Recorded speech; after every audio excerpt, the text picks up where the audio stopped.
Boa noite, meus amigos, nossos seguidores. Olá, boa noite, gente. Hoje o Socializando tá com um formato diferente. Mas tá... Agora eu troco. Olha lá. Oi, Tuiu. Oi, Murilo. Sejam muito bem-vindos, muito boa noite. A nossa live de terça-feira. Simone, parceiraça. A Simone vai ter que participar de uma live com a gente, hein? Vai, com certeza. Já vai escolhendo o seu tema, Simone. Isso mesmo. O nosso Socializando com Tati e Thalita. Hoje o nosso tema, Juventude e as Políticas Públicas. A Thalita tá aqui ao meu lado. Hoje eu tô meio de parceira só, viu? Vocês podem hoje mandar mensagem, podem mandar perguntas, que eu estou aqui, ó, só de olho pra Tati poder responder. Gente, o áudio tá bom? Vocês estão escutando a gente? Manda um ok, um joinha, por favor. Vocês estão escutando? Ricardo, Suzane, Laerte, boa noite. Estamos esperando o nosso convidado, Ricardo Ribeirinha. Tá bom o som, Murilo? Tá escutando? Ai, que sim, bom, que joia. Que ótimo.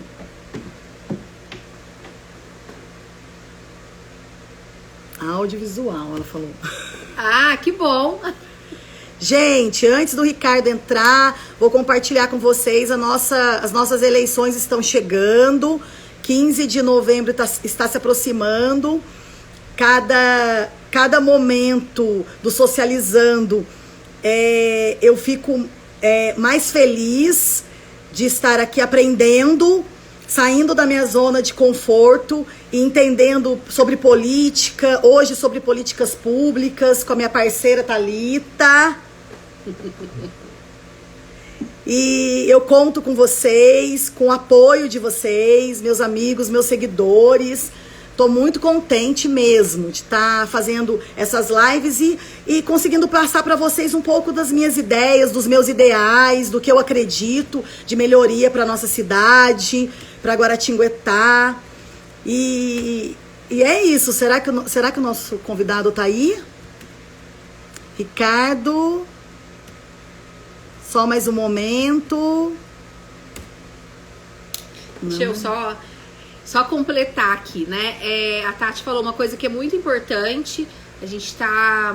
Não é aproveitando mas o Socializando é isso também. É levar informações, orientações, compartilhar experiências. E é o momento da Tati se posicionar enquanto candidata.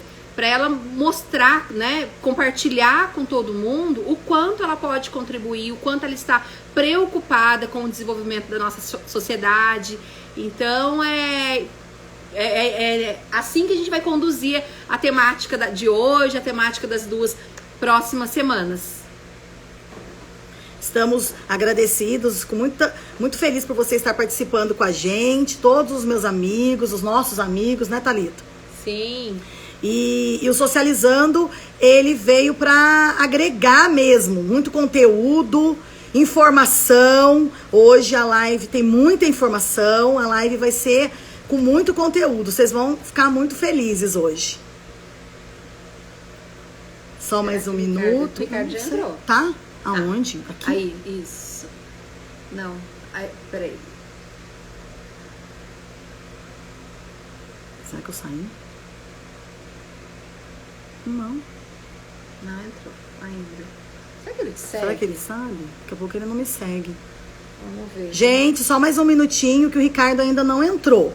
Thalita vai mandar uma mensagem para ele. Hoje nós vamos falar sobre políticas públicas, uma temática muito importante para agregar os nossos conhecimentos, para todo mundo, para somar mesmo nas decisões, para a gente entender o que a gente pode contribuir mesmo dentro da sociedade.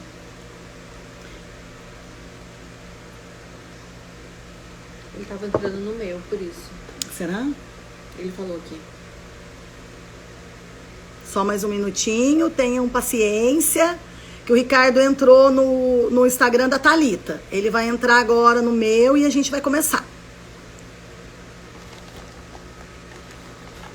Ele não viu, eu acho, né? Que era no meu. Não. Vou ficar atento aqui, ele entrando. Ricardo tá aí compartilhando que a gente vai ter uma carreata dia 8/11. Os amigos que puderem estar presentes com a gente. Oi, tia, a senhora tá em Mogi me assistindo. Você tá em Mogi, Suzane? Um beijo. Olha lá, nosso convidado entrou. Isso. Vou chamar o nosso convidado.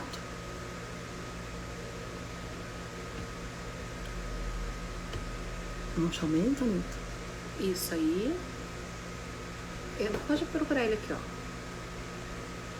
Pode ir ali. Isso. Ah, Vai. pronto. Meu Deus. Será que ele não pede pra entrar?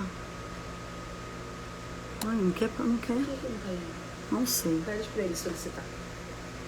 Ricardo, eu não tô conseguindo te chamar. Você pode me solicitar, por favor? Não sei por que eu não tô conseguindo te chamar. Eu sei que você tá aí. Me solicita, por favor. O que será, amiga? Acontece. Não tô entendendo. Ih, Pérolas da tecnologia, gente. É, Assim não- mesmo. não estou conseguindo. Ele vai solicitar, daí você...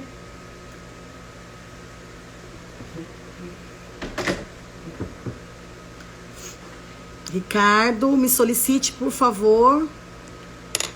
Não tá dando, amiga. Ó. Só aceitar agora, Ricardo. Ah, Oh, No YouTube é mais fácil, né? consegui! que legal! Tava com medo já, né?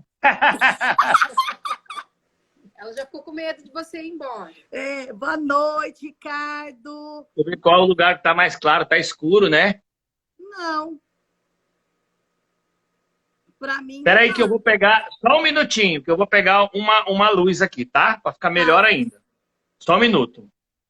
Só um minuto. Eu vou sair, depois tem como entrar de novo, não? Não, não. É melhor ele sair, não.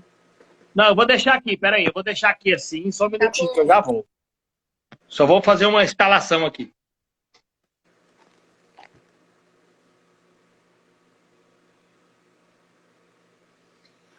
Gente, sabe o que a gente queria ouvir de vocês? O que vocês pensam, o que vocês acham sobre políticas públicas? Manda pra gente, manda uma mensagem, pode mandar no direct, até para nos ajudar a amadurecer, né? Ajudar a Tati nos direcionamentos de propostas dela. Então, se vocês puderem contribuir com isso, a gente agradece. Pronto? Ficou bom? Ficou melhor? Ah, ficou mais claro, ficou mais claro.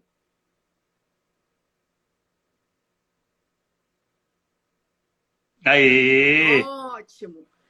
Ricardo, então, Pronto. boa noite. Vamos começar. Boa noite. Obrigada pela sua presença. Eu e a Thalita agradecemos imensamente. Você está com a gente mais uma noite. Eu tô muito feliz, ué. Seja bem-vindo, obrigada pela parceria, viu, Ricardo? Pelo carinho. Muito obrigada. Legal. Então, hoje a nossa temática será sobre políticas públicas e a juventude. Né? Então, vamos fazer algumas considerações sobre políticas públicas, porque para a gente estar falando sobre esse tema, é necessário conceituar, né? Muitas pessoas, eu tenho certeza, que estão nos assistindo, acompanhando a nossa live, não sabem exatamente o que são políticas públicas. Então, não podemos fugir do conceito, certo? Então, as políticas públicas são conjuntos de programas, ações e decisões tomadas pelo governo. Pode ser uma esfera nacional, estadual ou municipal, com a participação direta ou indireta de entes públicos ou privados, que visam o quê, na verdade, essas políticas públicas? Assegurar determinados direitos de cidadania para vários grupos da sociedade ou para determinado segmento social, cultural, étnico ou econômico. Ou seja, correspondem aos direitos assegurados do cidadão pela Constituição. Certo, Ricardo? Tô tomando aula aqui, ó. Então, eu vou dar alguns exemplos. Por exemplo, um programa da prefeitura, por exemplo, que esteja beneficiando o seu bairro. É uma política pública. A educação, a saúde, o meio ambiente, a água, são direitos universais. Para assegurar esses direitos que todos nós, cidadãos, temos e promover esses direitos de maneira efetiva, é que são constituídas políticas públicas. Por exemplo, de educação, de saúde. Então, dentro de todos os segmentos da nossa sociedade, nós temos diversas políticas públicas, certo? As políticas públicas, elas afetam todos os cidadãos, independente do grau de escolaridade, do sexo, da raça, religião, nível social. Também, porque às vezes a pessoa fala, mas essa política pública não me atinge. Atinge sim, porque ela atinge a sociedade em geral, certo? Então, as políticas públicas estão diretamente relacionadas com o planejamento do setor público. E a qualidade desse planejamento e a sua efetivação está relacionada totalmente com a nossa qualidade de vida.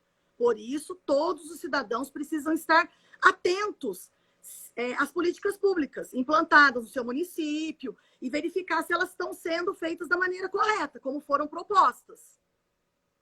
É importante diferenciar um problema político, um problema público, me perdoem, de uma política pública. Por exemplo, vou dar um exemplo de problema público, que envolve a sociedade em geral, o déficit habitacional. Todo cidadão tem direito a uma habitação digna, né? Isso é um problema público, porque tem um déficit habitacional em que a população está morando, muita gente morando nas ruas. Então, com isso tem o quê? Um aumento da violência, um aumento do uso de drogas no ambiente público, e isso é um problema de todos, inclusive a violação dos direitos humanos dessas pessoas que residem nas ruas. E a política pública, ela vem como uma diretriz, né, para solucionar esse problema público. E aí, complementando isso, eu só quero finalizar a parte de política pública para explicar para os nossos seguidores, nossos amigos, que existe a política pública de Estado e a política pública de governo. A de Estado é uma política que independe de quem governa. Ela tem uma continuidade com os governos que se sucedem, né? Ela é amparada pela Constituição Federal, ela é amparada pela lei. E a política de governo, ela pode sofrer alternância. Ela está relacionada com um governo específico. Ela tem a oportunidade de criar o seu próprio planejamento, com projetos e programas. Então, nós, enquanto cidadãos, quanto conhecermos as políticas públicas, podemos discutir com propriedade questões sociais. E aí, entrando no nosso tema de hoje, que é a juventude e as políticas públicas, já que, né, expliquei de uma maneira, acredito que deu para entender o que são políticas públicas, a gente precisa falar sobre o Estatuto da Juventude, que foi uma vitória, porque nós temos 51 milhões de jovens brasileiros. 1/4 da população do Brasil são jovens, que hoje são considerados jovens de 15 a 29 anos. É isso, Ricardo? Fechado. É isso mesmo. E esse estatuto foi uma conquista, uma vitória, né? E para garantir os direitos aos jovens, direitos de educação, saúde, trabalho, lazer, emancipação, segurança, os direitos. E ele permite, esse estatuto, que os direitos sejam reconhecidos, esses direitos dos jovens, juridicamente, né? E criam princípios para o desenvolvimento de políticas públicas voltadas para o jovem, de forma permanente. Então, hoje... Deixa eu só complementar. Thalita quer falar um pouquinho. Eu estou aqui escondido, só vou complementando. O Estatuto da Juventude, ele é a lei que, na verdade, veio para consolidar o direito do jovem brasileiro. né, que embora tenha um papel fundamental para o desenvolvimento da sociedade, ele não era visto pelo governo como um setor. Então, esse estatuto foi realmente uma vitória, foi uma conquista, e foi muito importante, porque a juventude passou a ser vista pelo governo como um setor da sociedade. Pode continuar, é só falar um pouquinho hoje. Eu vou só terminar um pouquinho da juventude para a gente continuar. Então, essa juventude, ela tem um papel imprescindível no desenvolvimento do avanço nacional, né? E existem aspectos da nossa realidade, como cultura, política, economia, que precisam de uma transformação. E é importante que os jovens participem e se engajem nessa transformação. Precisamos fazer com que os jovens sintam vontade de fazer parte da política em geral. Acho que isso falta muito ainda para a gente conquistar, né? E apesar dele ter esse papel imprescindível nessa liderança das transformações necessárias, a juventude enfrenta muitos obstáculos ainda para isso. Muitos obstáculos. Um deles é a desinformação. Por exemplo, ele não sabe como participar, ou até mesmo até onde ele pode ir, o poder que ele tem. Né? Nós tivemos, dentro da nossa realidade brasileira, o processo do impeachment do presidente Collor, onde tivemos a geração cara pintada, né? Onde a juventude ficou bem evidente, o combate no regime militar nas décadas de 60, 70, 80, e mais recentemente a jornada de junho de 2013, onde tivemos manifestações de políticas públicas que foram lideradas pelos jovens. E agora... Sumiu. Caio, cadê você? Aqui. Voltou. E daí, então, dando continuidade, agora eu falei como uma cidadã, uma mãe, uma dentista, que quando estou com um jovem na minha cadeira, ele me fala muito do seu sonho, dos seus anseios. E eu gostaria de perguntar para você, como você tem vivência na política pública, quais são, o que funciona realmente hoje, porque a gente sabe que a política pública para a juventude são políticas públicas recentes, né? Tanto no Brasil quanto no mundo. E a gente quer saber... O estatuto mesmo entrou em vigor em 2014. Né? O estatuto é recente, né? O Estatuto da Juventude. E a gente quer saber da sua vivência em relação às políticas públicas, o que realmente agrega, o que funciona. É isso. Primeiramente, boa noite, né? Muito obrigado, doutora Tati, a nossa autarquia aí, ó, para assuntos de juventude aí do lado, ó. Gostei, viu? Eu queria agradecer mais essa oportunidade, né? Dizer para vocês que o Estatuto da Juventude é uma conquista de muitas pessoas que passaram por esse país. O Brasil tem uma dívida histórica com as políticas de juventude, não só com elas, com todas as políticas, né? Nós não temos uma tradição de reconhecimento, de valorização, de empoderamento dos jovens. Todos os espaços eles têm que ser ocupados e têm que ser tomados, espaços de debate.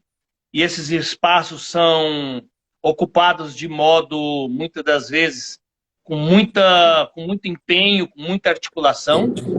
Nós precisamos ser muito claro que não podemos deixar de reconhecer que atrás dessa conquista do Estatuto da Juventude existe milhares de pessoas que nem estão mais entre nós, mas deram a sua contribuição, negros, gays, lésbicas, cristãos, jovens do centro, da periferia, do campo, estudantes universitários, secundaristas, não importa qual seja a sua denominação, importa que nós somos todos brasileiros, somos todos seres humanos e precisamos aprender a nos respeitar, a compreender e a conviver principalmente com as diferenças.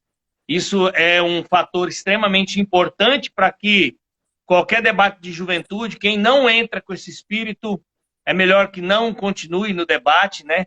Eu vi uma pessoa que entrou aqui, né, escreveu política, colocou tipo vomitando assim, saiu, né? São pessoas que não compreendem o processo da história humano, né? Nós somos diferentes mesmo, eu acho que é isso que é a nossa beleza e isso que nos faz sermos grandes, e isso que nos faz ser melhores também. Porque nós só nos tornamos quem nós somos quando a gente descobrimos o outro. Sem o outro não tem transformação, não tem grandeza, não tem humildade, não tem vida. Eu acho que uma pessoa que não consegue descobrir o outro, ele não consegue descobrir a si mesmo. É coitado, é muito triste isso, né? E eu gosto muito de quando a gente se acha que a gente é alguma coisa. Eu gosto de conversar com morador de rua, eu gosto de conversar com travesti, eu gosto de conversar com quilombola, eu gosto de conversar com uma idosa, né? Eu sempre aprendo com essas pessoas e a sabedoria popular, as experiências deles nos colocam num patamar gigantesco de saber que nós não somos nada sem o outro. Eu fico muito feliz de estar conversando com vocês. Hoje é dia 27 de outubro de 2020. Ontem eu completei 30 anos de Fazenda da Esperança. Hoje recebi um áudio muito prazeroso do Frei Hans, né?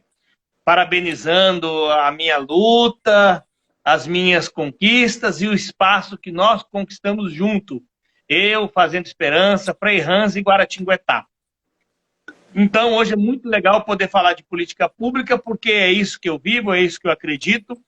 E eu acho que o Brasil passa um momento muito crucial, porque apesar de nós termos uma conquista de ter uma Secretaria Nacional de Política sobre Drogas, de ter um ECA, que é muito bem consolidado, de termos o Estatuto da Juventude, nós vivemos um extremo fracasso e um abandono nas políticas públicas de juventude. Não só de juventude, mas de juventude, de esporte. Nós somos um país onde nós não temos formação, não temos capacitação, não temos inclusão e tampouco ressocialização. E nós vivemos num país onde não existe um consenso entre a legalidade e a realidade. Por isso que nós vemos todos os dias crianças nos faróis, crianças pedindo esmola na rua, crianças abandonadas, crianças sendo abusadas, e porque muitas vezes a própria lei evita que essas crianças estejam dentro de uma proteção, às vezes aparentemente pode ser ilegal, mas não é ilegal e nem imoral. Eu acredito muito no acolhimento da criança dentro do protagonismo juvenil, dentro do empreendedorismo social, dentro de um acolhimento onde o projeta a descobrir ele mesmo e o mundo. Infelizmente, nós vivemos um abismo de oportunidades, né? De desigualdade, e quem não for gigante fica à mercê de tudo isso. Eu fico imaginando, olhando para trás, eu não tenho um pingo de orgulho muito assim, eu tenho orgulho da minha história pelos espaços que eu conquistei, mas me causa tristeza de saber que cheguei sozinho. Todos os meus amigos ficaram enterrados na periferia de São Paulo, assassinados. Muitos deles que eu conheci na Fazenda da Esperança não conseguiram se recuperar, voltaram ao consumo diário de drogas. Muitos se encontram nos presídios desse país afora. E isso me causa muita tristeza, me causa reflexão, me deixa um pouco perplexo e aumenta a minha responsabilidade nesse fortalecimento de política pública. Nós precisamos dizer que a primeira Secretaria de Política Pública do Brasil foi Tocantins, Palmas, Tocantins. Deputado Ricardo Aires, que hoje é deputado aqui do meu estado, Tocantins, meu amigo, meu companheiro. Nós tivemos a felicidade de montar a primeira estrutura pública de política de juventude, foi Palmas, no Tocantins. E quero fazer justiça ao ex-senador Eduardo Siqueira Campos, né? Que hoje é deputado estadual também, e ele que deu essa ideia, ele que implementou essa política aqui, e ele tem essa honrosa lembrança nos nossos corações de ter lembrado da juventude. Mas, ao mesmo tempo, existe um abismo muito grande também na questão de recursos, né? Se você vê quanto que é pago para se manter um preso ou um menino na unidade de socioeducativa, que de educativa não são nada, chega em alguns lugares a 18, 22 mil reais, né? Enquanto uma criança numa escola recebe, acho que está 82 centavos a merenda, é uma vergonha, sabe? Então, nós temos muito a avançar, nós temos muito a fazer, precisamos unir o Brasil em prol desta política de juventude. Hoje, a cada 15 minutos, uma jovem é abusada no nosso país. A gravidez na adolescência é algo nojento. O abuso sexual é algo vergonhoso. O caso de suicídio, assustador. Ideação suicida é uma modinha agora. Automutilação nos assusta nas escolas brasileiras. E também nós temos que, mais que isso, eu acho que nós precisamos dar responsabilidade a quem de fato precisa ter responsabilidade. O jovem, as pessoas insistem em dizer de modo mentiroso, de modo calunioso, que o jovem é o futuro. É mentira, o jovem não é o futuro, o jovem é o presente. Ele precisa de acolhimento, amor, presença, ele precisa de oportunidade, de capacitação, formação, encaminhamento, é no presente, não no futuro. No futuro vem o desespero por causa do abandono, né? E eu tenho algo muito grande no meu coração, que é um enfrentamento que eu já venho fazendo ao longo dos anos, que o jovem passa um momento de frustração muito grande por causa da incompetência e a irresponsabilidade dos pais. Nós, pais brasileiros, somos incompetentes e irresponsáveis na única tarefa que Deus nos deu, que é educar e encaminhar os nossos filhos para o futuro. Mas precisa se construir o presente. Vergonhosamente, os pais hoje terceirizaram a sua única tarefa, que tem que é educar os seus filhos para a escola. Eu sempre digo que lugar de educar os filhos é em casa. Escola faz ensinar, educação. Quando você chega na escola... O grande reflexo disso é essa quarentena, né? Sem dúvida, sem dúvida. E o que eu fico mais assustado é que a educação vem de casa. Quando você chega em casa, tem educação e você leva ela para a escola, você na escola encontra conhecimento. Quando você tem educação e conhecimento, você consegue construir cidadania. Cidadãos, homens preparados para o futuro. Homens que não vão poluir rios, que não vão desrespeitar gays, lésbicas, índios, negros. Homens que vão respeitar o idoso, não vão jogar papéis na rua, não vão bater nas pessoas na rua, não vão quebrar lixeira, porque isso chama cidadania. Mas, infelizmente, com a desestrutura e com o desmonte familiar que nós estamos tendo no Brasil, às vezes as pessoas ficam preocupadas que é um casal de hétero, é um casal daquilo, é um casal daquilo. Não. O que falta é amor, porque tem muitos casais héteros que é de fachada, né? Que as pessoas não têm um pingo de amor. O que está faltando é amor, realidade, responsabilidade. Eu acho que isso é um início para que nós possamos começar a construir política pública. Cada um assumir o seu papel e a sua responsabilidade. É claro que diante da educação, diante de um lar, existem seus equívocos. Não é fácil. Nem tudo está sobre as nossas mãos, depende de outras pessoas também. Então nós temos que levar isso em conta também, e eu levo isso em conta. Mas eu acho que o Brasil ele passa por um momento de escuridão nas políticas públicas, onde nós não temos esporte, nós não temos lazer, onde nós não temos o mínimo. Hoje, para concluir essa fase, hoje eu tive aqui, estava chovendo, algo raro hoje, mas eu fiquei a parte da manhã em casa, aqui com a Eloá, brincando, e eu perdi um pouco do meu tempo para assistir o Jornal Nacional da Record, o tal do Fala Brasil, né? Eu fiquei estarrecido com o tamanho de violência que vem ocorrendo no Brasil. De todos os setores, de todas as magnitudes e de todas as potencialidades.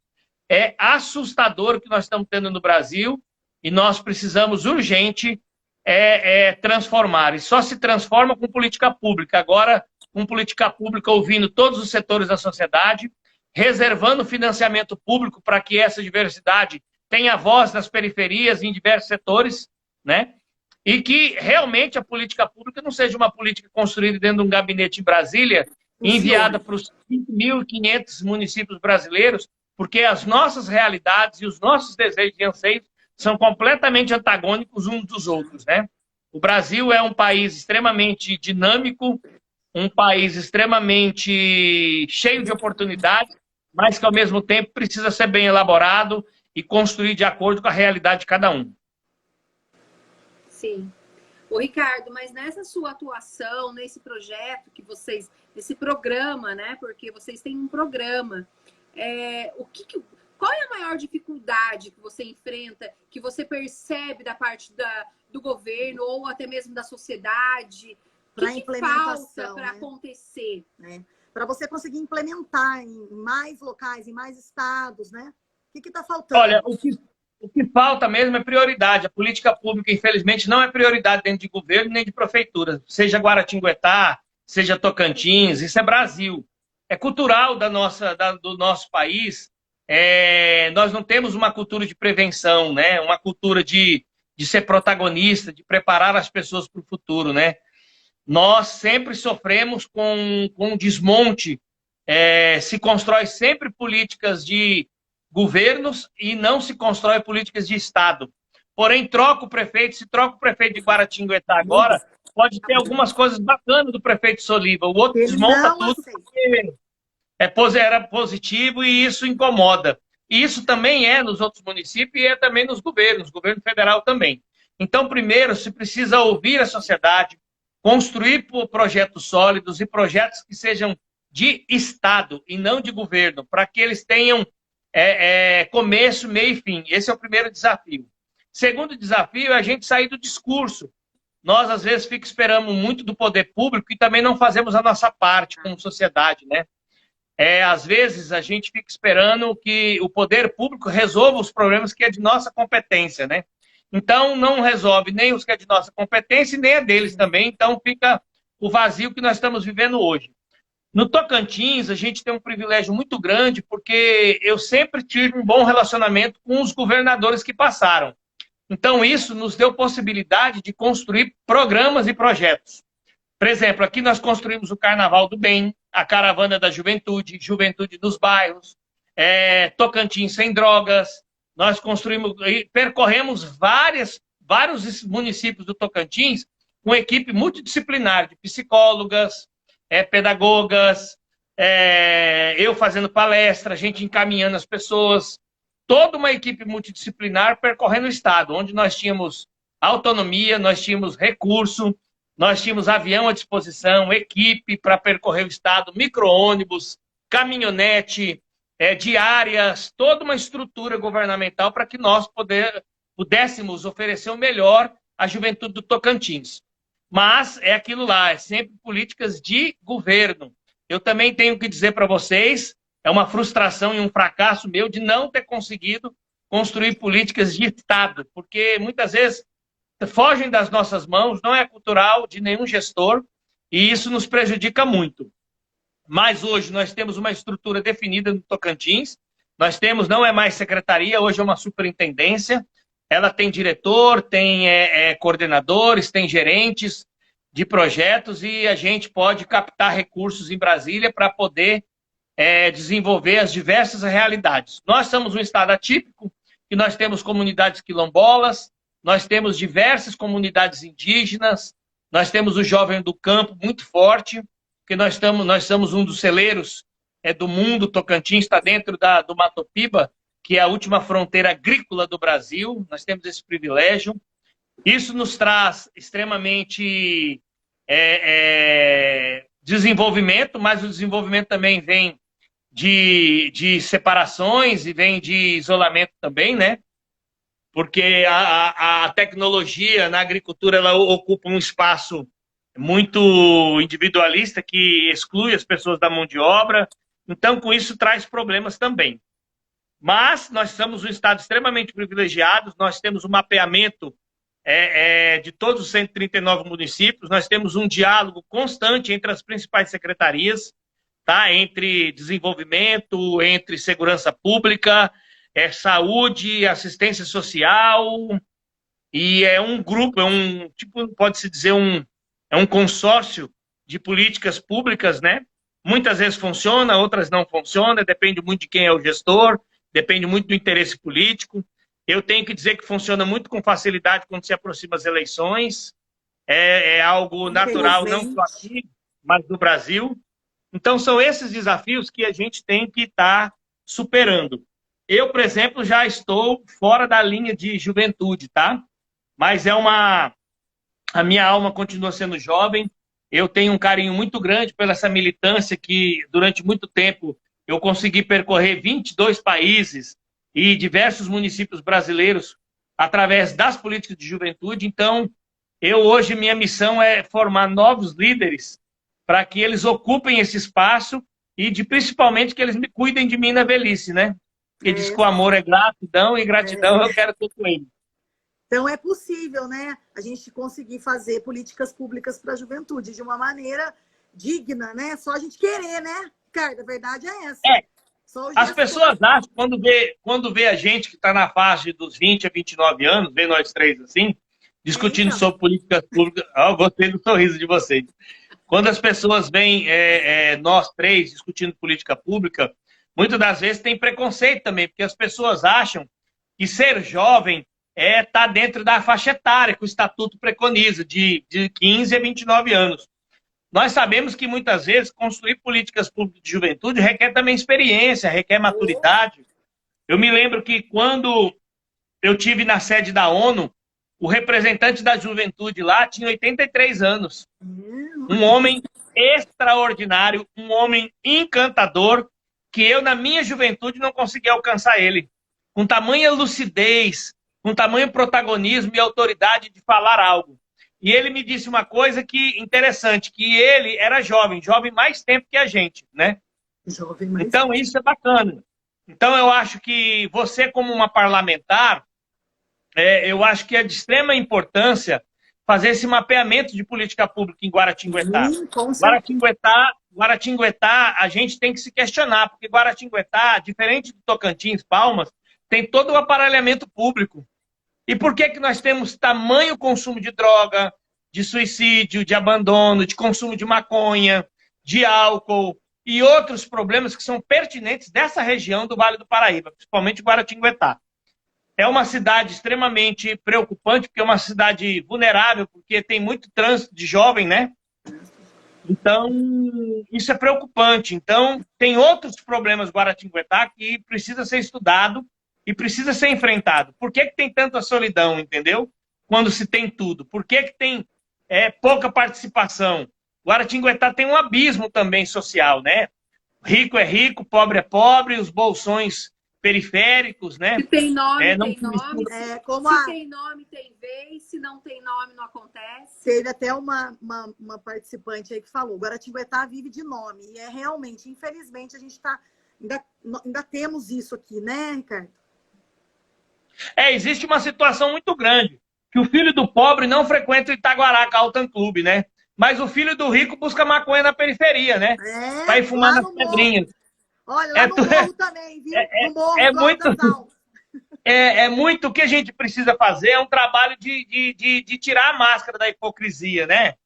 Porque isso é muito, muito sério. Eu fui inspetor de aluno no Colégio do Carmo, e eu carrego comigo algumas coisas assim que são éticas, né? Que eu não posso revelar. Mas nós tivemos muitos problemas de alunos que tiveram consumo de drogas, né? E que nós tivemos que fazer todo um trabalho mesmo de conscientização, um trabalho de formação. Era uma preocupação muito das irmãs do Colégio do Carmo, que essa realidade que não consegue se segurar, porque é uma questão social, não atingisse um colégio que era tão renomado, né? E até hoje, né? Então, essa preocupação, muitas vezes, ela tem que começar na família. A família, muitas vezes, desconhece a realidade do filho, né? Eles constroem um castelo que, para eles, é interessante. Que o meu filho é bom, que o meu filho é legal, que o meu filho é bom. Só que a gente esquece que a convivência ela é social. Todo mundo se encontra na avenida aí, né? Ainda tem a avenida da Vida em Dona aí na beira do Rio Paraíba, né? Onde as pessoas bebem, onde as pessoas se conhecem, onde as pessoas namoram. E as pessoas se relacionam, beijam na boca, vão para a igreja, têm relações de diversos tipos sociais. E muitas das vezes, nem sempre é do agrado da educação que se ganha em casa, né? Então, isso é conflitante, né? Então, as famílias precisam estar mais atentas aos seus filhos, né? Dar uma educação mais igualitária, mais social, mais humana, né? Tirar as pessoas da bolha, porque muitas das vezes eu conheço muitas pessoas que estudaram em melhores colégios, saíram de famílias tradicionais, que vão para o seu setor de trabalho e são insuportáveis, né? Ninguém consegue olhar na cara, né? Eles conseguem um bom diploma, conseguem um doutorado, um mestrado, eles conseguem bons empregos, ótimo salário, mas não conseguem conquistar a si mesmos, são nojentas, são pessoas intragantes, pessoas que são que é difícil conviver com elas, porque, coitadas, elas são vítimas de uma sociedade hipócrita que colocou elas dentro de uma bolha, né? Então, muitas vezes, elas não conseguem olhar as pessoas com uma perspectiva humanizada, né? É sempre dentro da sua prepotência, da sua arrogância, achando que tudo que o mundo gira em cima dos seus sentimentos, das suas dores, né? E não é bem assim, né? Exatamente. E a gente Ó, tem alguém dizendo aí que pegou no colo, Zé da Mata, pegou mesmo. Zé da Mata pegou no colo, mas não precisava falar, né, Zé? Beijo, Zé da Mata. O Zé da Mata que tá falando com vocês aí era o meu ídolo de infância, meu tio. Mora aí em Taubaté. Participação. É um prazer ter vocês aqui. Ô, Ricardo, agora me fala uma coisa. E por parte da sociedade, como que é essa aceitação dessa política pública? Como que é a aceitação desse trabalho? Porque a gente sabe que, como você falou, tem a resistência da família, né? A família faz vista grossa, não sei o que pensa. Acredito que a sociedade, de maneira geral, também tem uma resistência para esse tipo de trabalho. Sempre vê que está tudo perfeito, que não quer enxergar o problema. Você já se deparou com isso? É real isso ou não? Não acontece? Ah, nós somos assim, né? Vocês são assim, eu sou assim. Eu tenho que tomar muito cuidado para não colocar ela lá dentro de uma bolha. Isso é um sentimento natural, né? Que nós temos que ser sinceros. Eu sempre acredito que para fazer política pública a gente tem que começar pela nossa casa, né? Porque eu sempre digo que as palavras são muito bonitas, mas o que arrasta são as nossas ações, né? Então, primeiro é a reflexão com a gente mesmo. Eu acho que a sociedade, nós temos uma sociedade, o brasileiro é um povo lindo, né? É um povo muito hospitaleiro, é um povo muito trabalhador, mas eu acho que também nós somos um povo muito inocente, sabe? A gente acredita muito nos outros. Por exemplo, as pessoas vêm de muita facilidade hoje em dia, né? E não existe facilidade para o sucesso, né? O único sucesso que eu conheço é acordar cedo, é ser honesto, é trabalhar, é ocupar os espaços com responsabilidade, é poder levar para as pessoas alegria, paz, amor, né? Eu fico muito feliz do Zé da Mata estar aqui, porque o Zé da Mata, ele acompanhou os meus conflitos da infância, né? Eu fui uma criança terrível, né? Eu botava onde eu estava, eu era notado mesmo, né? Mas nunca ninguém parou para pensar que eu tinha problemas também, né? Eu precisava ser ouvido, eu precisava ser acolhido dentro da minha perspectiva psicológica. Não é simples, de repente, uma criança saber que é filho adotivo, que a sua mãe vem do mundo da prostituição, do alcoolismo, e ninguém nasceu para ser abandonado, para ser adotado. Então tem toda essa complexidade. E eu não consegui, na minha infância, e eu acredito também que os meus pais não tiveram essa maturidade, não por maldade, por desconhecimento, eu não tive esse preparo psicológico, né? Então eu tinha essa agitação, essa certa carência, e isso me levou para um mundo extremamente da droga, da violência. Mas o dia que eu encontrei pessoas que me colocaram nessa perspectiva do amor, eu gosto muito da filosofia do Frei Hans. É uma das melhores pessoas que eu encontrei. O Frei Hans, quando eu cheguei na fazenda, eu perguntei se tinha psicólogo, ele disse que tinha, mas a primeira psicóloga que tinha era enxada. Algumas pessoas se assustam com isso, né? Mas não, eu tenho que dizer para você que os calos na minha mão de ir para a roça, de acordar às 6 horas da manhã, de dividir o café, de trabalhar, de suar, de voltar meio-dia para casa, de saber respeitar o outro e de exigir respeito do outro também, me fez tornar um cidadão competitivo para o mundo, entendeu? Eu descobri que no mundo ninguém dá nada para a gente. Isso é mentira, a gente tem que conquistar. Trabalhar. E em cima de muita dificuldade, de muita dificuldade. Até hoje, eu sofro preconceito de um modo assim, muito... O preconceito que eu sofro hoje é os tapinhas nas costas, o que legal que você venceu, né? Mas a pessoa tem uns que olham assim e falam, pô, mas meu filho não trabalha, não vence, né? Você nota que as pessoas têm um certo incômodo com isso, entendeu? Mas isso é da sociedade, isso é do ser humano, né? A gente precisa compreender isso. Eu aprendi muito bem, sou muito bem resolvido na Fazenda da Esperança. Eu nunca exigi que as pessoas me reconhecessem. Não. Eu nunca exigi das pessoas amor. Não quero, né? Eu sempre exigi das pessoas respeito. O resto, quem tem para oferecer sou eu. Então, isso é extraordinário. Quando eu fui trabalhar no Colégio do Carmo, eu vivi muito essa experiência com a sociedade de Guaratinguetá, né? Porque quando as pessoas ficaram sabendo que eu era um jovem oriundo da Fazenda Esperança, teve um burburinho, sabe? E eu aqui parabenizo as irmãs pela coragem delas naquela época, né? E eu me lembro uma vez, um fato que aconteceu aí no Colégio do Carmo, que eu vou até contar para vocês, só não posso contar o santo, tá? Mas uma vez nós organizamos uma viagem para o NR, né?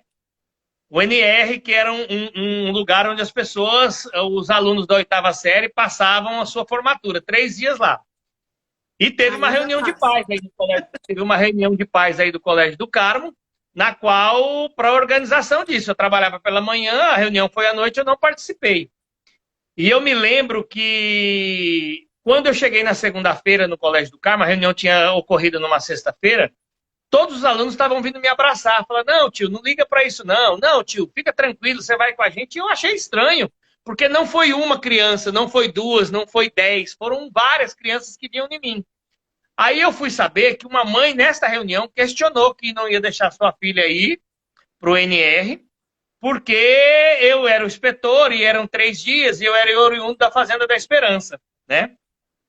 E eu tive a felicidade de a Márcia Barbosa, que é mãe da Débora aí, que é muito minha amiga, que trabalha lá na escolinha ali da obra social, a Márcia estava atrás dessa mãe para minha felicidade, né? E quando a mãe acabou de falar, a Márcia levantou, falou, olha, eu sou amiga do Ricardo Ribeirinho, eu conheço ele desde quando ele chegou aqui em Guaratinguetá, ele frequenta a minha casa, ele é muito amigo da minha filha Débora, que era uma adolescente na época, e eu deixo a minha filha aí justamente porque ele vai, porque eu confio nele, na integridade e no trabalho que ele presta para a sociedade. E, ao mesmo tempo, imagina, um monte de pais ficaram assim, ué, qual é a verdade? É da Márcia ou é da outra mãe? Mas, no fim, decidiram de eu ir. Os pais chegaram a uma conclusão e eu fui. E no dia, a irmã, não sei, na época eu não compreendi muito bem isso, não, a irmã me colocou, eram 3 ônibus, e me colocou nesse ônibus justamente com essa mãe, para eu e essa mãe cuidar desse ônibus, que a mãe foi também. Na hora veio o homem velho, que é natural, eu falei, cara, o que eu quero com essa mãe do meu lado, né? E eu fui lá para trás do ônibus. E automaticamente os meninos do meu ônibus foram tudo com o tio Ricardo lá pro fundo do ônibus, e a mãe ficou sozinha com a filha lá na frente. Uma coisa extremamente constrangedora e nítida, o clima no ônibus. Aí eu fiquei pensando comigo, cara, o que eu estou construindo? O que eu aprendi na Fazenda da Esperança? O que eu aprendi na vida? Cara, se ela não tem amor, coloque amor que ela encontrará. E na hora eu senti aquilo, mas não podia falar para os alunos, né?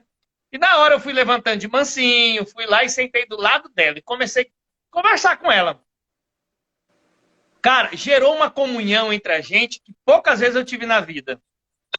Ela começou a perguntar de mim, eu fui contando minha vida para ela e ela contando da vida dela para mim. Ela era uma pessoa sofrida também. Tinha razões pelas inseguranças que ela estavam colocando. E bastava eu compreender. E foi tão interessante que se tornou uma amizade tão grande entre nós nesses 3 dias do NR, que eu não larguei essa mãe e ela não me largou. E lá no NR, no dia, no final, eles fazem um desafio da gente dar o carinho para as pessoas, né? E para minha surpresa, quando essa mãe foi dar o carinho, ela levantou que o carinho significava um algodão, um objeto, que eu não me lembro o que é, faz muito tempo. É um algodão, né? É. E ela pegou e disse da frente de todo mundo que queria dar o carinho dela para mim e disse o porquê. Isso me emocionou muito, porque essa é a atitude que nós temos que ter na sociedade. A política de juventude ela é um desafio para todos nós, entendeu? Não adianta a gente ficar chorando porque a gente é negro, porque a gente é pobre, porque a gente é excluído, porque eu sou gay, porque eu sou lésbica, porque eu sou católico, porque eu sou evangélico. Isso é tudo bobeira, isso são estruturas sociais que a gente tem de organização. Mas isso não impede da gente ser gente, da gente ser cidadão, da gente olhar no olho do outro. Eu não consigo entender um Cristo da perspectiva espiritual que não toca no negro, que não toca em qualquer outro ser humano, entendeu? Isso para mim não é cristianismo, isso para mim não é evangelho. Então, eu gosto dessa perspectiva que a Fazenda da Esperança me ensinou, de amar as pessoas. A Fazenda da Esperança, as pessoas se enganam quando ela é um centro de recuperação para dependente químico. Não é. A Fazenda da Esperança é a maior escola de desenvolvimento humano do mundo que eu participei. A Fazenda da Esperança me fez ter uma perspectiva mundial, me fez ter uma perspectiva que vai além da cultura, além da língua, além da espiritualidade. E isso é importante. E essas ferramentas que nós temos que usar para as políticas públicas de juventude. Ocupar os espaços, ser duro, ser agressivo nos debates. Agora, com muita competência, com muita noção. Eu fico triste quando as pessoas são agressivas no debate, sabe? Eu tenho muita dificuldade com algumas feministas, sabe? Que de algum modo querem ocupar espaços com manifestações extremamente agressivas, sendo que não precisa. O que vai transformar as pessoas é o nosso posicionamento, é o nosso esclarecimento, é o nosso respeito com as diferenças, entendeu? Eu tenho vivido um momento muito sólido na minha vida, aonde tudo que eu plantei eu tenho colhido ultimamente. Então, isso para mim é muito legal. Eu sou uma pessoa que cheguei aqui da Fazenda Esperança com muito orgulho, ex-dependente químico, ex da Fundação FEBEM São Paulo, mas eu tenho o título de cidadão que eu ganhei das mãos do presidente Lula, que não é político, eu ganhei, foi da presidência da República. Há 3, 4, 5 meses atrás, eu recebi o título unânime da Assembleia Legislativa do Tocantins. Eu sou cidadão tocantinense e eu recebi da Câmara dos Vereadores também o título de cidadão palmense. Isso você não recebe 3 grandes honrarias só com discurso. Você recebe com trabalho, respeitando pessoas e principalmente ouvindo. Então, isso que é política pública. É importante as pessoas saberem que é o que você falou, é um erro falar que o jovem é o futuro do país. Na verdade, é nesse momento, é nesse presente que, se não tomar cuidado, acontece todos esses problemas, né? Sociais que a gente vê, que a gente encara, enfim. E se Deus quiser, eu vou receber da minha vereadora o título de cidadão guaratinguetaense. Sim, e vamos fazer o recriar para Guará, né? Com certeza. É uma das nossas preocupações. Eu tive aí nesse município. Eu não sei como está a articulação. Eu até vou passar o contato do doutor Adalberto para você, que é o advogado da Fazenda Esperança. O doutor Adalberto tinha a possibilidade de arrumar um recurso no governo federal, num projeto piloto para fazer entre município e Fazenda da Esperança. Era um projeto de contraturno. Eu não sei o que deu. Eu estive em Guaratinguetá, estive com a secretária de Educação desse município, eu tive com o prefeito desse município, inclusive encontrei a foto hoje. Nós apresentamos tudo, mas infelizmente fui muito bem recebido, muito carinho, eu tenho que fazer justiça a isso, mas ficou para uma próxima oportunidade. Então, nós estamos de portas abertas. Eu tenho muita vontade de explorar os 28 municípios do Vale do Paraíba, porque sei a complexidade dos municípios pequenos do Vale, eu sei a tristeza que as drogas e a falta de política pública leva às diversas famílias do Vale do Paraíba. Se você pegar a quantidade de homicídio que acontece e de prisão de jovem de 15 a 29 anos, nós vamos ficar envergonhados, né? E eu digo para vocês, eu não tenho dúvida que muitas desses fatores é irresponsabilidade e incompetência nossa mesmo, que não desenvolvemos políticas públicas e que a gente não leva algo a sério para a nossa juventude. Criar espaços, a juventude não precisa de esmola da gente, tá? A juventude não precisa dos nossos favores. Eles precisam que nós criamos espaços, porque dentro dos espaços eles se encontram. Isso é importante, criar espaço. Ricardo Ribeirinha, nós 3 não fazemos nada. O que nós temos que fazer é construir políticas públicas, porque cada um se encontra dentro da sua perspectiva, cada um se encontra dentro do seu tamanho, dentro dentro do seu modo genial de se comportar, e cada um faz a sua própria história, né? Sim. Entendeu? Ah lá, Guaratinguetá precisa trabalhar essa área, com certeza. Com certeza.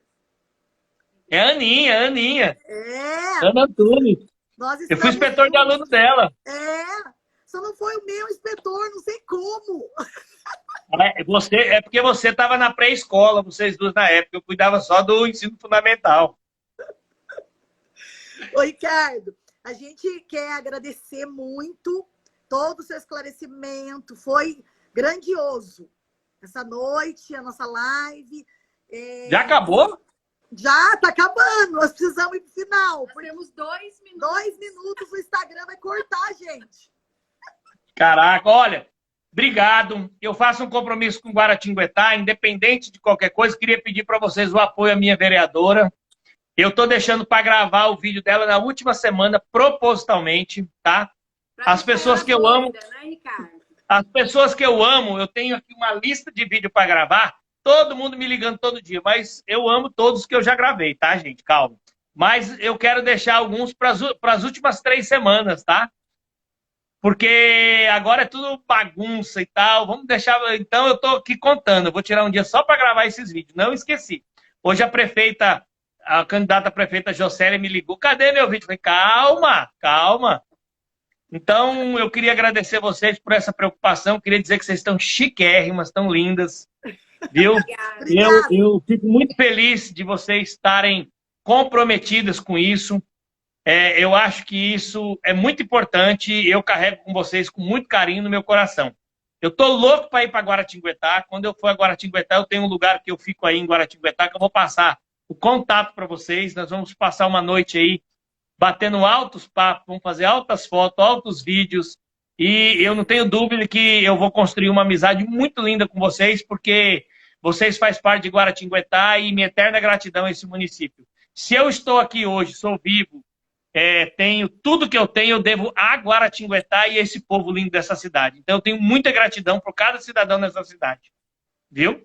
É de coração Obrigada. Que eu falo isso. Viu? A gente sabe, né? A gente sente isso, que é de coração mesmo. E a gente está muito contente de você participar de 2 lives com a gente. Quanto conteúdo, quanta experiência de vida, quanto amor. Muito obrigada. E quanto... Não, e dá tempo de fazer mais uma ainda no final. Né? E quanto conteúdo ainda temos para trabalhar, né? Em próximas conversas, próximas lives. Aí tem uma menina na rádio, aí, como que é o nome dela? Muito famosa aí na rádio. Eu tive com ela e com o Frei Hans, eu fui fazer uma entrevista na rádio, lá perto do estádio do futebol. Atrás do estádio de futebol ali tem uma rádio ali. Tem uma menina lá que vocês deviam conhecer. Ela é muito protagonista, eu acho que ela tem a rádio. Eu acho que vocês deviam fazer uma visita para ela. Vocês também têm que chacoalhar, e é o encontro das pessoas. E o encontro do Frei Hans, o encontro de várias pessoas, porque vocês têm uma luz muito grande, que vocês não estão iluminando vocês. Vocês estão iluminando o presente para iluminar o futuro. E isso é genial. Ô, Ricardo, e esse o objetivo do nosso projeto. Socializando. Porque a gente chegou à conclusão, assim, que nós temos muito que aprender com a experiência do outro. Né? Que nós temos muito que crescer. Eu cresço muito convivendo, compartilhando a minha experiência e ouvindo a experiência do outro. Né? A gente não é sozinho. Sem dúvida. Como você falou, ninguém é sozinho. Então, esse é o nosso objetivo e a gente fica feliz de estar atingindo, né, esse objetivo. De todo mundo, participação agradecer o carinho, né, dos amigos que participaram com a gente essa noite, muita gente querida, muitos amigos queridos, e deixar muita gratidão realmente. Vou mandar um beijo para a Rafa, que ela está aqui hoje, não posso esquecer de mandar um beijo para todos os meus amigos, meus pacientes. Eu sou tão amada pelos meus pacientes, Ricardo. Eu choro todo dia agora nessa campanha. Eu já estou deixando todo o meu tratamento para fazer em Guaratinguetá. Ai, que bom! Pode vir, será um prazer. Ó, o ano que vem nós podemos construir muita coisa junto. O ano que vem eu vou fazer um ano muito especial. O ano que vem eu faço 30 anos de Fazenda da Esperança. E eu vou fazer várias atividades. Eu ainda vou ligar para o Frei Hans para ver se eu consigo. Eu preciso dar um pulo na Europa, lá na Fazenda Esperança, onde eu passei. Eu preciso ir a Zurique, na Suíça, onde eu tenho muitos amigos lá. Então eu quero ver se eu consigo ir na Guatemala. Quero ver se eu consigo ir nas Filipinas. Oi, então Caio, eu preciso. Eu não posso te interromper, mas a gente tem 40 segundos. 40. Então, a gente pode construir algo legal, tá? No ano que vem, inclusive em Guaratinguetá. Tá bom? Um beijo. Um beijo. Obrigada, deixa. A participação de todos vocês. Tchau, beijo. Deixa o Instagram cortar nós, que nós vamos sair daqui.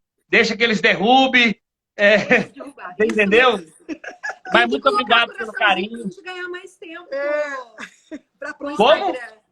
Mandar coração. Nosso participante tem que mandar coração que a gente ganha mais tempo pro Instagram. Beijo! Tchau, tchau, gente. Vou tirar uma foto. Bate a nossa foto.